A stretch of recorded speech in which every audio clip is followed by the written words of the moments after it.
이 문제는 그 서울대 기출 문제인데 이거 또 재밌습니다.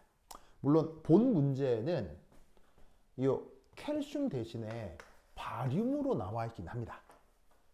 무슨 말 알겠죠? 근데 CaCO3라 하나, BaCO3라 하나 문제 풀어 나가는 과정은 똑같습니다. 그리고 CaCO3나 BaCO3나 결정 구조도 거의 유사합니다. 알겠죠? 그래서 문제는 바륨이라고 되어 있는데 칼슘으로 바꿔도 상관이 없어서 칼슘으로 바꾸어 보았습니다. 왜냐하면 BaCO3는 우리가 일상생활에서 만나기가 좀 어렵거든요. 왜냐하면 바륨이 방사성 동위원소여서 우리가 함부로 접촉하면 안 됩니다. 무슨 뜻이냐 겠죠? 근데 CaCO3는 우리가 일상생활에서 많이 접촉하나요? CaCO3는 우리가 일상생활에서 많이 접촉하나요? 네. 바로 봐. 이게 CaCO3라고. 부겸수 오케이? 그래서 얘는 뭐 이렇게 우리 일상생활에서 보기가 어렵기 때문에 얘를 이렇게 바꿔본 거예요. 그래도 문제를 풀어나가는 과정은 똑같습니다. 그리고 사실 칼슘과 바륨의 공통점은? 칼슘과 바륨의 공통점은? 그렇지. 똑같은 이족 원소들이죠. 그래서 이족 원소를 이름으로 뭐라고 하죠? 관용명으로 이족 원소를? 이족 원소를 그 뭐냐면은 관용명으로 뭐라고 하죠? 이족 원소. 이족 원소를 알칼리 얼스 메탈이라고 하죠. 알칼리라는 말의 뜻은 염기성, 얼스의 뜻은 흙. 지구란 뜻도 있는데 지구의 흙을 얼스라고 하죠. 저 무슨 말이냐면 이족 원소들은 우리 지구의 토양, 지구의 표층의 토양 아시겠어요? 그거의 구성 성분들이 이제 알칼리 이족 원소들이 많습니다. 그래서 지구 그 뭐냐면 그 표토층이라고 하나 그 지구가 용어 있잖아요. 뭐 표토라고 하나? 거기에 그 토양을 구성하는 원소들이 많아서 얘네들 이름을 알칼리 얼스 메탈이라고 하는 거예요. 알겠죠? 그래서 칼슘이나 바륨이나 그런 속성이 있기 때문에 그냥 편의상 바륨 대신에 칼슘으로 바꾸어 쓴 겁니다. 아시겠죠? 자, 어쨌거나 얘 역시 여기 표시가 S인 걸로 보아 상태는 뭐겠습니까? S인 걸로 보아 뭡니까? 얘도 앙금. 알겠죠? 앙금. 그럼 이제 물에 들어가면 2 플러스하고 2 마이너스로 살짝 녹겠지, 그지? 아주 살짝 녹겠지. 당연히 많이 녹겠어, 조금 녹겠어. 앙금이라니까. 많이 녹겠어, 조금 녹겠어. 아주 극소량 녹는 거야, 알겠죠? 그러면 그 극소량 녹으니까 그때 뭐가 나타날 수 있겠어? 용해 도급 상수 KSP가 있겠지? 그 KSP가 뭐 얼마의 값을 가질 텐데, 뭐 어쨌건 아주 작은 값으로 얼마의 값을 갖겠지. 근데 그게 평형 상태에서 뭐를 얘기하는 거겠어? 녹아 들어온 칼슘 2 플러스와 CO3 2 마이너스의 농도 곱으로 표현된다. 이런 말이죠. 아시겠죠? 알겠죠? 그런데 여기에 있는 이 녀석이 용의 평형인 것과 별개로 묘하게 사내리 상수가 나와 있네. 무슨 말 되겠어요? 것도 두 개가. 무슨 말 되겠죠? 이때 여기에 있는 이런 타입의 산을 무슨 산이라고 하죠? 이런 유형의 산을 무슨 산이라고 하죠? 바로 다양성자성 산이라고 하죠. 다양성자성 산 말 기억나요? 한 산이 여러 번 사내리 하는 그런 산을 다양성자성 산이라고 하죠. 기억나죠? 지금은 몇 번 사내리 하죠? 지금 몇 번 사내리 하죠? 얘가 지금 몇 번 사내리 하죠? 2번 사내리 하고 있는 거 아시겠죠? 2번. 그래서 각각의 사내리 상수, 첫 번째 사내리 상수 KA1, 두 번째 사내리 상수 KA2가 제시가 되어 있습니다. 뭐 구체적으로 값도 있긴 해요. 얘는 대략 10의 마이너스 6승 정도 되고 얘는 10의 10승 정도 되는데 지금 주어진 문제는 뭐 구체적으로 계산을 하라기보다는 함수 관계를 만들어 내려고 하는 거니까 뭐 어떤 값이 있을 텐데 그걸 그냥 상수 KA1, KA2라고 하겠습니다. 자, 참고로 부겸? 얘 이름은? 얘 이름? 그렇지. 탄산. 영어로?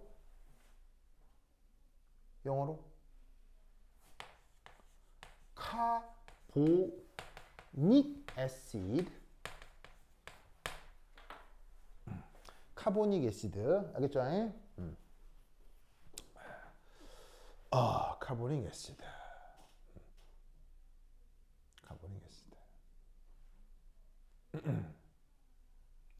자, 그리고 이때 녹아 들어온 음이온 HCO3-가 다시 한번 산해를 할 수 있죠.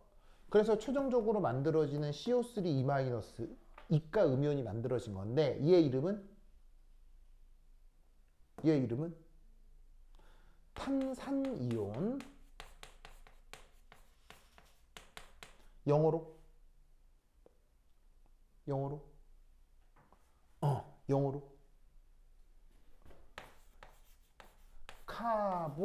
카보네이트 이온입니다. 카보네이트 이온. 그럼 이때 탄산이 한 번만 이온한 이온이 있겠죠. HCO3- 보이시죠? 얘는 이름이 탄산 수소 이온이라고 합니다. 아시겠죠? 탄산 수소 이온. 영어로는 하이드로진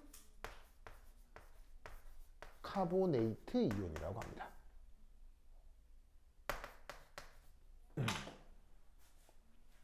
그래서 수소를 이게 하이드로진 이렇게 그냥 써요. 그렇죠? 하이드로진 카보네이트 이온.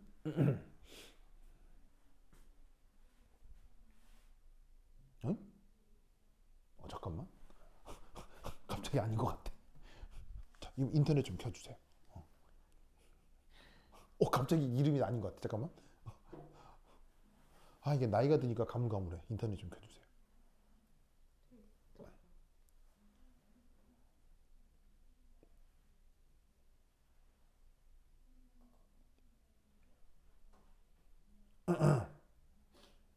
된 거야? 구글? 됐어. 땡큐. 씨.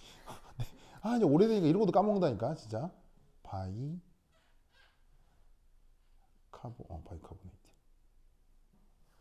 맞아. 진짜.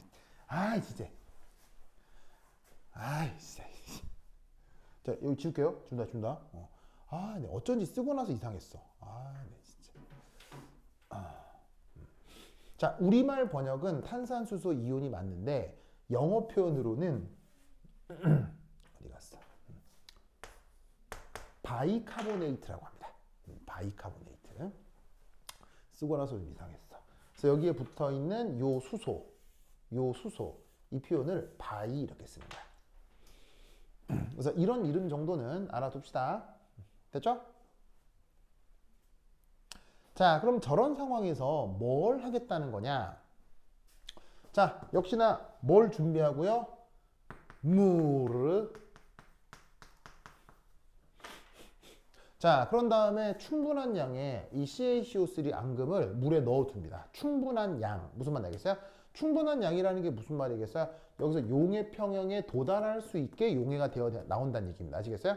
아까도 얘기했듯이 극소량 넣어버리면 평형을 따르는 게 아니라 싹 다 녹아버려서 그냥 1대1로 다 녹아버린다고 했죠. 그러니까 그런 거 말고 용해 평형을 고려하기 위해서 충분한 양의 고체가 있다. 근데 여기에 이 녀석과 별개로 외부에서 뭐를 첨가해? 외부에서 산을 첨가하는 거야. 그럼 산을 첨가하면 내가 원하는 대로 이 안의 pH를 뭐냐면은 정할 수 있지. 그래서 pH를 뭐 내가 원하는 대로 3, 2, 4 내가 원하는 대로 정해놓은 pH가 있다 이런 얘기야. 그럴 때 이때 녹아 들어온 칼슘 2+의 농도를 표현해 볼 수 있겠냐는 거지. 무슨 말인지 알겠죠? 아까 앞에서 누구 CaF2를 똑같은 방식으로 계산했잖아. 이런 것도 여기에서처럼 계산해 볼 수 있겠냐는 거예요. 무슨 뜻인지 아시겠죠? 그래서 아주 유명한 문제니까 이것도 어떻게 하는지 잘 한번 살펴보자.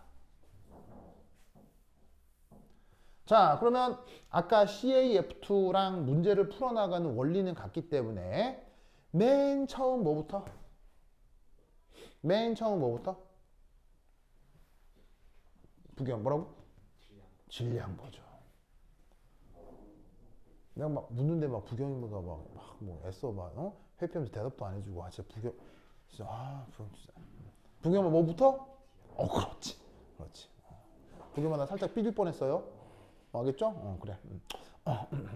자, 그럼 이때 어떻게 되느냐? 어쨌거나 이 안에는 칼슘하고 CO3E-가 어쨌거나 우선 몇 대 몇으로 있어요? 우선 몇 대 몇으로 있어요? 1대1로 있잖아. 그러면 1대1로 녹아 들어오니까 얘 하나 녹아 들어오면 얘 하나 녹아 들어올 거 아니야. 그지? 그럼 당연히 이 둘의 양은 용액 중에 어떻게 돼야 되겠어? 용액 중에 같을 거라고.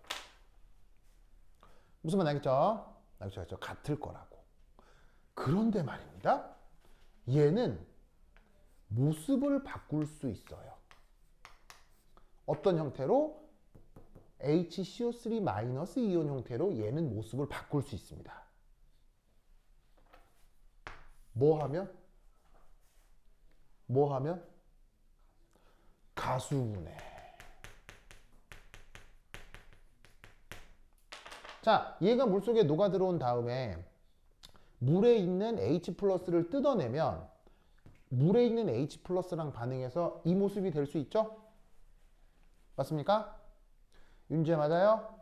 그 다음 그럼 윤지야 이 녀석도 모습을 바꿀 수 있죠. 어떻게? 해서 어떤 모습을 바꿀 수 있어? 그렇지. 이 녀석이 또 가수분해하면 이런 녀석으로 또 모습을 바꿀 수 있습니다. 그러면 이때 질량 보존은 어떻게? 요걸 다 더한 것이 칼슘 2+랑 1대1의 관계가 나와야 될 거다. 이런 말이지.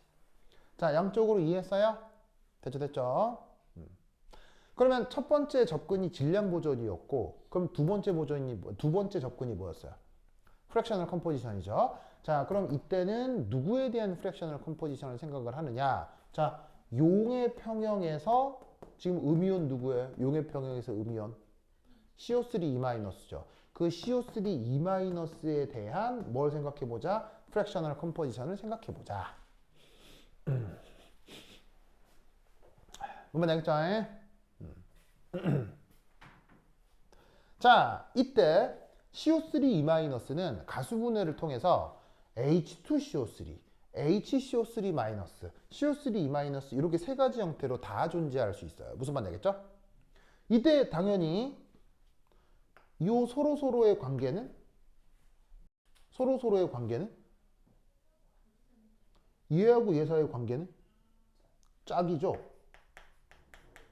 짝, 산, 짝, 염기. 알겠죠? 그 다음 이 둘 사이의 관계 역시 짝이죠. 짝, 염기, 짝, 산. 무슨 말 알겠어요? 그래서 세 개가 짝의 관계로 서로서로 엮여 있습니다. 이럴 때 뭐 분서과학책 같은 걸 찾으면 어떤 말이 있냐면 H+가 가장 많이 붙어 있는 것을 산성형 이렇게 이름을 불러요. H+가 가장 많이 들어가 있는 걸. 그 다음 H+가 다 떨어져서 음이온 형태로 있는 걸 염기성형 이라고 분석화학책 같은 데서는 뭐 이름을 불러줍니다. 그럼 이때 HCO3- 같은 경우는 뭐라고 불러주냐면 산성형에 대해서는 짝염기인데 염기성형에 대해서는 짝산이죠. 좀 묘하죠, 그렇죠? 짝염기면서 동시에 짝산이기도 한 거잖아요. 이런 애들을 그냥 분석화학에서는 중간형 혹은 양쪽성형 뭐 이렇게 이름을 불러줍니다. 아시겠죠? 그래서 얘는 산성형, 뭐 양쪽성형, 염기성형 뭐 이런 식의 이름들을 불러주는데 뭐 이름 몰라도 그냥 이렇게 정의가 돼 있다라고 생각하시면 돼요. 그러면 보시다시피 산성형, 양쪽성형, 염기성형, 분해 염기성형. 아시겠죠? 요 존재 비를 이 용해 평형식에 나와 있는 음이온의 프랙셔널 컴포지션으로 정의해보자.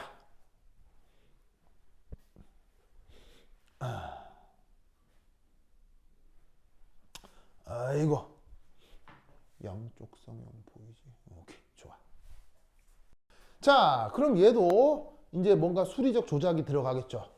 자, 그럼 어떻게 해주느냐? 맨 앞에 있는 요 산성형으로 분모 분자를 다 한 번씩 나누어 줍니다. 아시겠죠?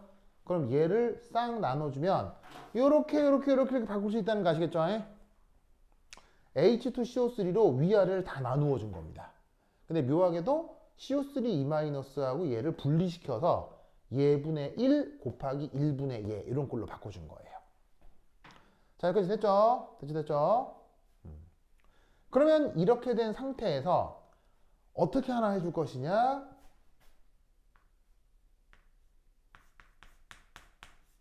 H 플러스 농도를 한 번씩 다 곱해줄 거예요.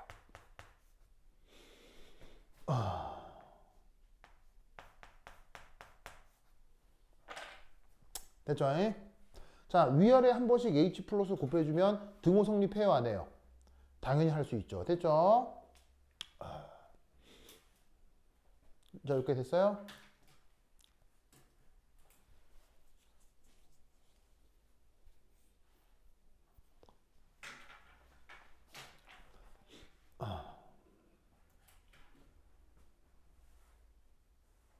그 다음 한 번 하면 아쉬우니까 H 플러스를 한 번 더 곱해주겠어요.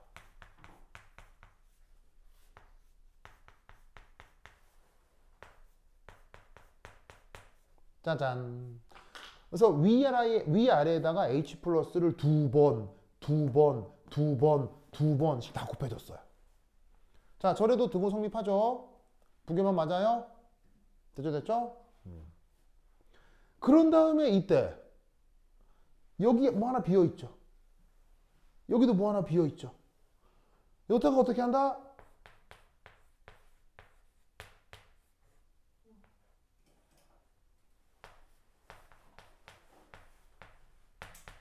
얘를 위아래로 한 번씩 곱해줘요.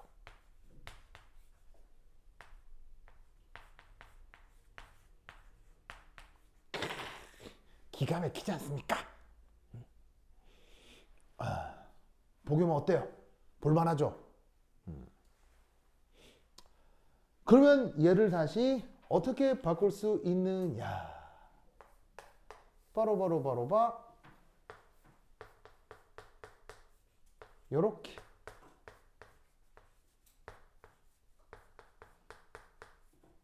이렇게 요렇게 분해 요렇게 얘 이렇게 바꿀 수 있는 거 아시겠어요?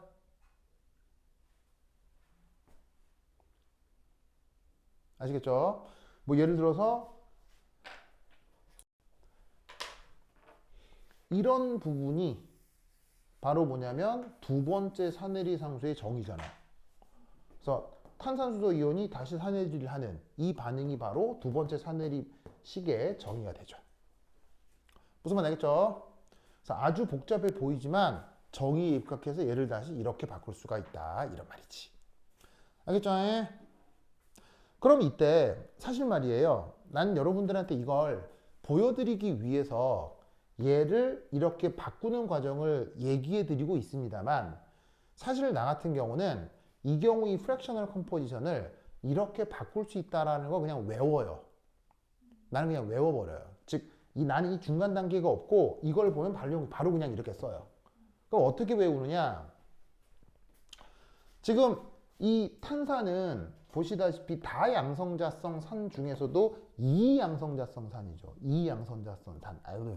이양성자성 산. 무슨 말 알겠어요? 발음이 너무 어렵냐. 발음해봐. 이양성자성 산 시작. 내가 발음이 이상한 거예요? 발음이 좀 어려운 게 맞아요? 그래요? 그래. 감히 이게 뭐라고? 그래요? 발음 한번. 그래? 나만 이상한 거야? 진짜. 자, 이양성자성산. 진짜. 하여튼 그래. 하여튼 이양성자성산. 발음 왜 이래? 이양성자성산. 아시겠죠? 자, 그러면 얘가 이양성자성산이니까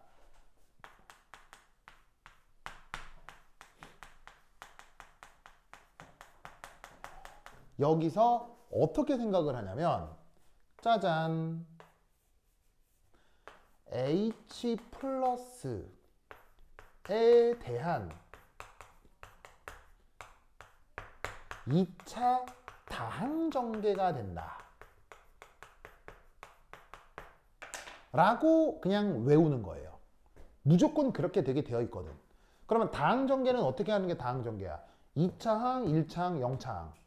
무슨 말씀인지 아시겠죠? 그래서 어떻게 되느냐? 얘가 이양성자성 산이면 H 플러스에 대한 2차 다항전개가 돼야 되니까 H 플러스에 대한 2차항, 1차항, 0차항이 있다. 아시겠죠? 그리고 이때 지금 내가 생각하려고 하는 건 CO3E-와 같은 염기성형에 대한 얘기잖아. 그럼 염기성형은 전체 짝짝 관계 중에서 염기성형을 요렇게 분자 쪽으로 올리는 거지. 이 녀석을 분자 쪽으로 올리는 거지. 그러면 2차 다항전개 속에서도 이런 식으로다가 0차항을 요렇게 분자 쪽으로 올린다. 무슨 말인지 알겠어요? 나는 이렇게 외워요. 뭔 말인지 아시겠죠? 그래서 아까 F-에 대한 프랙셔널 컴포지션을 작성해라 라고 하면 이거였잖아요. 그럼 사실 이것도 여러분들한테 내가 증명 과정을 보여드렸죠. 근데 난 얘를 어떻게 외우냐면 바로 그냥 이렇게 외워요. 왜냐? 얘는 몇 양성자성 산이에요?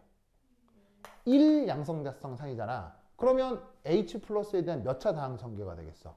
1차 다항전개가 돼야지. 그러면 H 플러스에 대한 몇 차식이야? 1차항, 얘는 0차항인 거지. 그치? 그러면 또 어떻게 돼? 원하는 건 음이온이니까 끝에 있는 걸 올려야 되겠지? 끝에 있는 걸 올린다 라고 나는 외운다고. 무슨 뜻인지 아시겠죠? 그러면 안 해봐도 3양성자성 산도 구조가 다르겠어요? 똑같겠어요? 똑같습니다. 3, 4, 5, 6, 7 다 똑같습니다. 무슨 뜻인지 아시겠어요? 그래서 사실 얘는 1차하고 2차만 해보면 귀납적으로 그 이상의 다양성자성 산에 대한 프랙셔널 컴포지션을 다 같은 논리로 표현할 수 있다고. 뭔 말인지 아시겠죠? 알겠죠? 그래서 나는 그냥 이렇게 외웠어. 그러면 여러분도 이 과정을 외우면 계산 속도가 굉장히 빨라지겠지. 그래서 프랙셔널 컴포지션 얘를 바로 이렇게 바꿀 수 있다는 걸 외우기를 추천드려요. 아시겠죠? 자, 어쨌건 얘를 이렇게 했어, 그제? 이렇게 했어. 자, 그 다음 어떻게 할 것이냐? 그 다음 이거 어디 있어? 이거 어디 있어? 이거 여기 있잖아. 무슨 말 알겠죠? 알겠죠? 그럼 이 자리에다가 뭘로? 얘를 짜잔. 됐죠? 그럼 이걸로부터 우리는 뭘 할 수 있느냐? 바로 평형 상태의 CO3E- 농도를 알 수 있지. 어떻게?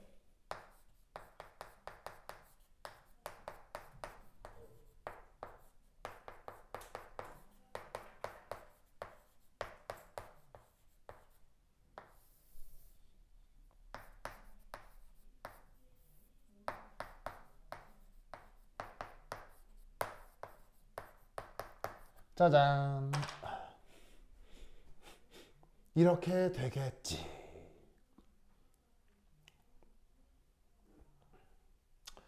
됐죠? 됐죠?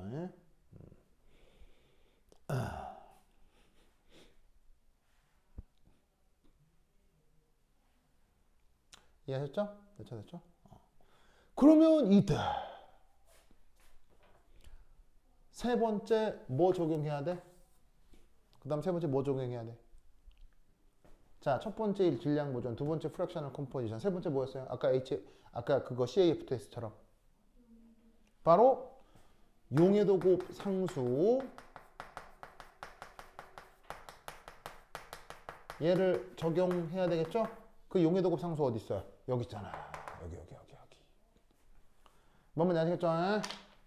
그럼 여기에 있는 CO3E-를 어디 넣으란 얘기야? 뭐 여기 넣으란 얘기지.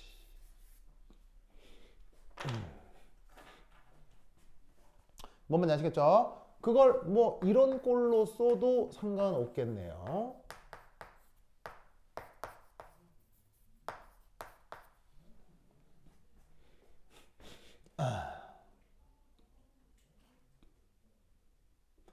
맞습니까? 됐죠? 오! 그러면 최종적으로 얘가 어떻게 표현될 것이냐.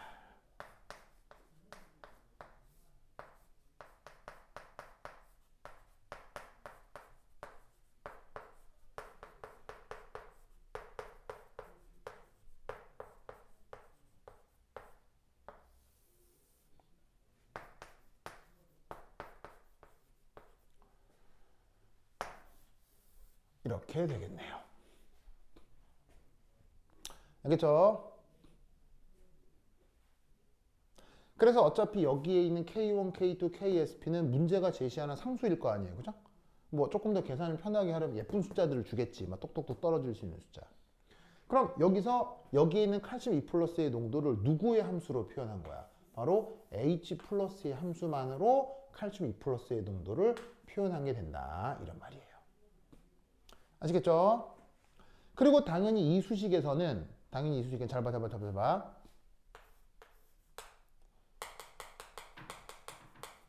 산성도가 증가할수록 이 녀석의 농도는 커져 작아져. 당연히 수리적 관계상. 얘 증가하면 커져 작아져. 당연히 커지잖아. 무슨 말인지 알겠어요? 그 관계를 여실히 보여준다. 이런 말이에요. 뭔 말인지 아시겠죠? 여기서 알겠죠? 그러면 이게 우리가 기존에 알고 있었던 어떤 현상이 있어요. 자, 그럼 여기까지 빨리 썼어요. 자, 빨리 필기 정리하고. 여기까지 필기 정리하고. 다 했어요? 됐죠? 자, 여기 준다. 준다. 시우자.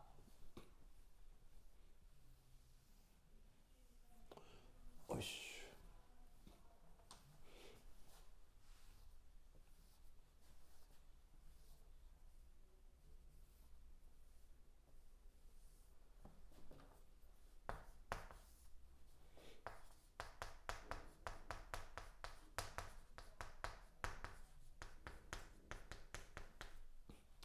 자, 지금 얘기하는 이 탄산칼슘이 이게 누구랬어요? 요거. 분필. 근데 여러분 그 암석 중에 왜 변성암이라고 막 들어본 적이 변성암? 그래서 이제 이런 건 퇴적암이죠. 그러니까 탄산칼슘을 살짝 눌러가지고 약간 압력을 줘서 이렇게 뭉쳐놓은 건데 이게 이제 땅속 깊숙이 해서 고온 고압 조건이 되면 단순히 살짝 붙어있는 정도가 아니라 하나의 결정으로 만들어질 수 있죠. 그래서 탄산칼슘이 암석화된 것 중에 혹시 이런 말 들어본 적 있어요? 대리석이 이게 기본적으로 CaCO3가 주 성분이라고. 물론 이거로만 돼 있는 건 아닌데 대리석이 CaCO3의 어떤 주 성분으로 얘가 들어있는 거라고. 그러면 이 대리석은 사실 우리 주변에 별로 없어. 되게 흔하게 많아. 뭐 많잖아요. 예를 들면 뭐 건물의 계단이나 아니면은 뭐 실내 인테리어로 뭐 이런 거 쓰잖아. 그럼 이 녀석은 사실 물에 녹아요, 물에 안 녹아요? 이거 물에 녹아요, 물에 안 녹아요? 얘가 물에 녹으면 계단으로 쓸 수 있겠어요? 이거 물에 녹으면 비 한 번 오면 어떻게 되겠어요? 계단 다 날아갈 거 아니야? 그럼 얘 물에 녹아 안 녹아? 안 녹는다니까. 무슨 말인지 알겠어요? 그래서 얘를 이런 식으로 똑똑똑 물 떨어뜨리면 여기에서 어떻게 된다? 무변화야. 아무런 일이 벌어지지 않아. 무슨 말인지 알겠어요? 그런데 요거 중학교 교과서에 뭐가 나오냐면 진한 염산. 뭐 진한까지도 아니고 뭐 물고도 상관은 없는데 알겠어요? 물고도 상관없는데 염산 떨어뜨리면 이거 어떻게 된다 그래? 염산 떨어뜨리면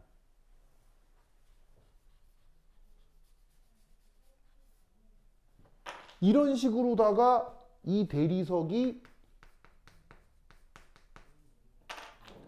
요렇게 녹아 나온다고 하지.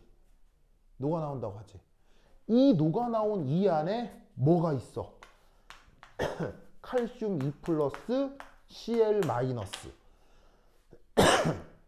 왜냐하면 진한 염산이 뭐로 돼 있으니까 HCO, 그러니까 진한 염산이 HCl이니까. 기억나죠? 그리고 이때 여기서 뭉게 기체가 생성이 되는데 이때 만들어진 기체가 누구야? CO2. 무슨 말인지 알겠어요? 진한 염산 조건에서 만들어진 탄산이 다시 물과 CO2로 돌아갈 수 있거든.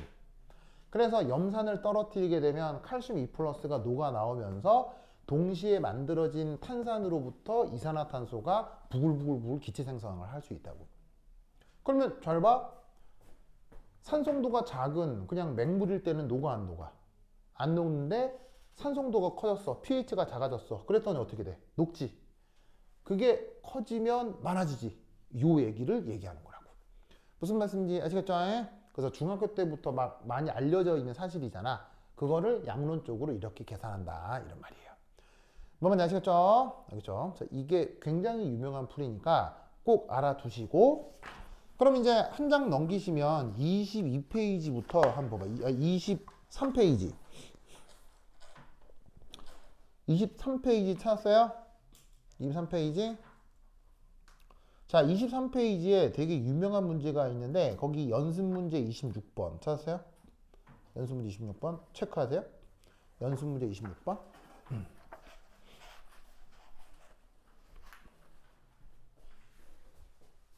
엄청 유명해. 연습 문제 26번. 그 다음 또 한 장 넘겨서 연습 문제 27번.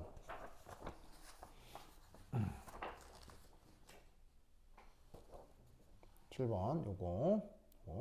그 다음 한 장 넘겨서 연습 문제 28번. 이거 굉장히 유명해. 알겠죠? 굉장히 유명해. 그리고 한 장 넘겨서 연습 문제 31번. 연습 문제 31번. 찾았어요? 얘들이 엄청 유명한 애들이에요. 그래서 여러분 학교 선생님 프린트에 엄청 자주 나왔던 애들이에요. 알겠죠?